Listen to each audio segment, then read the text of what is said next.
How to hide my following list on RedNote app. Hey everyone, welcome back to the channel. It's me Mike from Create, Login and Delete.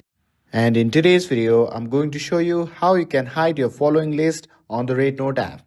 If you are looking to keep your following list private and prevent others from seeing who you are following, stay tuned.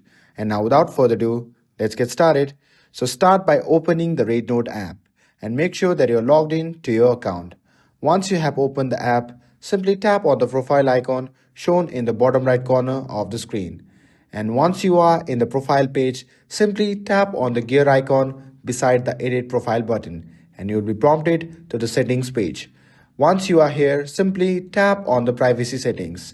From here, simply scroll down and tap on option labeled following/follower list.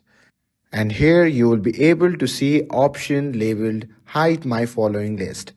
Simply toggle on that option. And once you have done that, your following list will be hidden from other users, keeping your privacy intact.